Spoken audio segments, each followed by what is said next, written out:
conflit acromioclaviculaire. Qu'est-ce que c'est? Comment identifier? Et qu'est-ce que je peux faire pour essayer de me soulager? Un petit peu, il n'y a pas que ça à faire, mais un petit peu. Je te montre un ou deux tips. Donc premièrement, l'acromioclaviculaire, c'est ici. C'est là le problème, tu vois. L'acromio, il est là, la clavicule, elle est ici, là, c'est le machin qui va là, et c'est là qu'on a mal. Il suffit d'appuyer. Déjà, ça va pas, tu vois. Des fois, il y en a qui ont des touches de piano. Quand tu appuies, ça fait tchouk, tchouk, tchouk. Alors là, il faut de suite aller consulter ton médecin. C'est que c'est une entorse un peu avancée. C'est pas qu'un conflit, c'est une entorse si ça fait tchouk, tchouk, tchouk. Bon, voilà, on n'hésite pas à aller voir ton médecin. Le test, facile, Yokum test. Tadam! Je mets sur ma main opposée et je lève ici. Là, je lève facile et là, je lève. J'ai un problème là. Là, je lève facile, là aussi. Si tu veux vérifier un peu plus pointu que tu as un conflit acromioclaviculaire, tu lèves, tu vois, et là, tu appuies un petit peu. Tu contraries le mouvement. Je lève, j'essaie de garder levé et j'appuie un petit peu vers le bas en essayant de tenir la position. Et là, ça va pas trop. Bon, là, tu sais que tu as peut-être fait un mauvais geste au tennis. T'as fait voilà. Souvent, c'est le sport. Ça peut être aussi dormir dans une mauvaise position. Donc là, déjà, tu sais que tu peux avoir un petit problème là-dessus. Ton épaule, elle manque d'équilibre. Donc, premièrement, comment ça se fait que j'ai ce problème-là? Facile, je suis comme ça. Trop en avant, trop enroulé ici.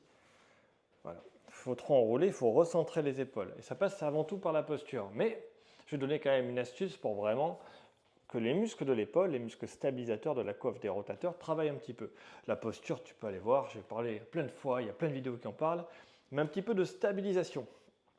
Donc pour l'épaule, pour la stabiliser, tu vois, il faut mettre, alors j'ai mis en haut, il vaut mieux que ce soit ici en horizontal. Je me décale pour mettre une pression et je vais faire des vibrations. Les muscles d'épaule sont des muscles phasiques, ceux qui stabilisent l'épaule, la coiffe des rotateurs. Phasique, phase de contraction, touk touk touk. Donc il faut faire des vibrations pour que ça ait un effet. Les muscles toniques, les grands muscles, c'est les mouvements qui comptent. Mais là, tu vois, vu que ton épaule t'a un petit peu mal, elle ne sait pas très bien se placer, on va demander aux muscles qui stabilisent de se réactiver. Donc là, c'est la mode facile. L'élastique doit tirer par là normalement. Mais par contre, c'est cet exercice-là, tu vois. On va aller aussi haut que ça. On se décale pour mettre la pression. J'espère que je suis dans le cadre. Et on va faire des vibrations. Plus je me décale, plus c'est difficile. Plus je me rapproche, plus c'est facile. Et là, je vais faire des vibrations ici. Et ça va, tu vois, comme un mouvement d'horloge. Et ça va faire travailler vraiment les muscles qui tiennent mon épaule. Tu vois, ma main est un peu à l'intérieur. C'est pas que pour... c'est pas que parce que j'ai besoin d'être dans le cadre. C'est aussi qu'en la mettant un peu à l'intérieur, tu vas protéger ton épaule. Si tu es trop là, il y aura trop de tension. Un peu à l'intérieur, ce sera mieux. Ça, je m'en sers de guide. On peut faire 100. Et le tout, c'est de faire des vibrations tranquillement. Et après, on fait l'autre côté. Et là, ce sera beaucoup plus dur. Ici, tu vois, je ne sais pas si on me voit bien.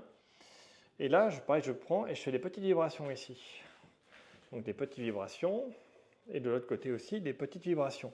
Donc l'idée, c'est de faire des répétitions. Et dès que je sens que je fatigue, ici, je vais fatiguer à l'intérieur. Et de l'autre côté, tu vois, l'élastique tire de l'autre côté. Là, je vais fatiguer à l'extérieur. Ici, c'est ça qui va m'intéresser. C'est cet exercice qui sera le plus dur. Et c'est les muscles, les petits ronds, avec l'infraépineux, qui travaillent ensemble pour maintenir la rotation externe d'épaule, la freination de la rotation externe d'épaule. Trop compliqué. Tout ça pour dire que l'exercice en vibration permettra de retrouver, d'éviter que ça fasse tout le temps clouc-clouc dans ton épaule, de retrouver la stabilité de l'épaule en lien avec la coiffe des rotateurs, mais qu'attention, ta posture aura un effet négatif et qu'il faut essayer de se tenir plus droit. Encore une fois, j'en ai parlé plein de fois, va voir mes autres vidéos, tout ça. Voilà, petit aparté sur la acromioclaviculaire.